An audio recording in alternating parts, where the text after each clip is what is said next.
Hello. Welcome to this week's edition on Getting Real with Ada. The internet is agog with the news of this little master, Sylvester, who died out of bullying in the school. Parents are mourning. Everyone is complaining.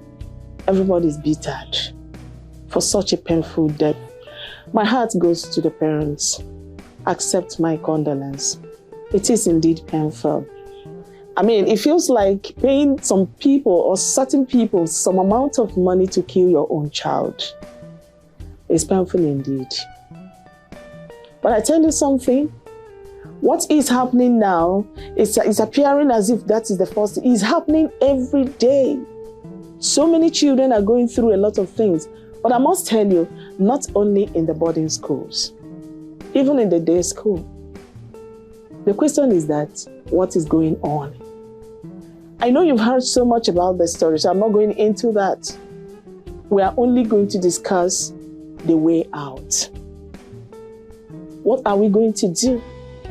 And what has gone wrong? Because if you ask me, everybody is to be blamed. The parents of this little Sylvester, the school, and the parents of these other people. Everybody has a part in this whole blame. Going by the father's story, the father said, if I am to say exactly how he put it, he said, when he returned home from school, he was a different version of himself. He was withdrawn. He was isolating. And nobody took time to find out what happened. But in the midst of all this, the little boy made a statement, one-line sentence. He said, is it possible for you to stop me from going back to that school? And then it was dismissed. The parent did not insist to find out why.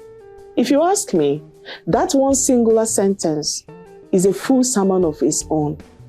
If they had dug into that issue, it's possible that they would have discovered this problem and get it solved before now. Sylvester is dead and everybody's complaining. It's news everywhere.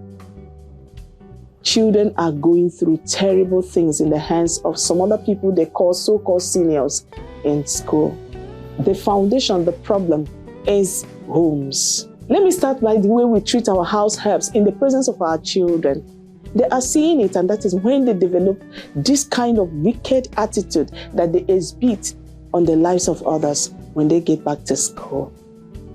But we might not take it serious, thinking that they are not observing them. From the side of these Sylvester's parents, they wouldn't have dismissed that statement. And then come to think of the school that told a lie at the expense of somebody's child and life. You were trying to protect your business, forgetting that lives are involved. It's so hurtful. From this boy's father's story, he said that the child was locked inside a locker for 2 days and he was allowed to drink only Ferrous. Wow. I begin to wonder what happened to the dormitory masters or the hostel masters. Where were they that they did not notice that that child was not present in school? What happens to the class teachers? In as much as I know that most schools don't care about employing a guidance and counselor who should be a middle person between the parents, the school, and the children. They would have been able to observe what is happening. If the child cannot tell the parents, that child would have told the guidance and counselor. But I learned that this school claimed to have one. Then he or she was not active. What happens to the daily attendance record, the admin of that school? Attendance is usually taken in the morning and in the afternoon, and nobody noticed that this little boy was not present in the class for 2 days. A whole lot one can look into. And somehow I heard that the parents of these children who committed this atrocity have flown them out of the country. I don't know how true that is. You are simply relocating an ant-infested wood. That place they are going, are there no human beings there? Are you indirectly supporting what they are doing? What a shame. It's so painful. I had other things to present today, but because of how I feel about this case and how I know most other parents are feeling about it, I started to talk about it. Dear parents, What are we going to do? Let's talk about this bully. That is a mild language to cover evil. When you force a child, bully a child to make him submit his beverages or provisions to you, you are a robber. Let alone when you are beating a child, brutalizing them. Are you not a murderer? But we talk bully to make it sound mild. Like I said earlier, it is such a shame. What do we do at home before we send these children out? Let me bring your mind to this Cartoon Network our children watch. Have you heard about Snitch? I know you have. I tell you, I look at that as the devil's way to deceive children. That character in the cartoon makes a child come and behave in such a manner that he or she does not keep secrets, he doesn't keep promise. And they start giving that child attitude. The way they were treating the child, other children who are watching that cartoon began to understand what a snitch is, and none of them wants to be called a snitch. For that reason, they try as much as they can to make sure that they keep their promises and they keep secrets. Now, I want to tell you that that Cartoon Network and that word snitch is really making the children to bottle up issues that they should discuss with their parents. How much of your time have you given to them? It's not fair to just be a parent and you're not a friend to your children. If you are, they can tell you everything. Now check what they watch and the effect it has on them. Check what happens in the school and don't take any of your children's statements for granted. Let this be a call to every parent. Now, what do I have to suggest here? Number one, give them attention.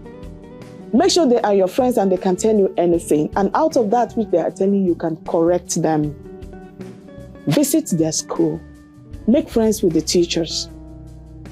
Then the school owners. When I think about the lie this school told, that this child fell down when he actually went through terror in the hands of other children in school. It breaks my heart. What do you care for? Your business or lives? Please, let's call our attention to let this incident make us realize that our children are going through issues in the boarding school. Can I tell you one thing? There is this general lie. Do I call it a universal lie? That when children go to the boarding school, they are bound to shade weight. Why don't you take time and find out why it is like that? Some of them will say it's because they don't feel like when they're in the house. Are you not paying for the food? Take time to observe the reason why things are the way they are. Don't take it for granted just because they are in the boarding school. Sylvester and his case should be a warning to all of us, the school owners, the parents, and the children. I am to advise, please, parents, if you can afford to subscribe to the Auto Gele and makeup tutorials, BB Nigeria and all that on social media, please subscribe to Getting Real with Ada, because we are treating issues that concerns parents, children, and school owners. You won't regret it. All of us are involved. Be part of it. It's such a pity that we're talking about a child who had already died. But it is to put a correction to all others who are in so many schools, whether it's boarding or a day school. And from us here, it's goodbye for now.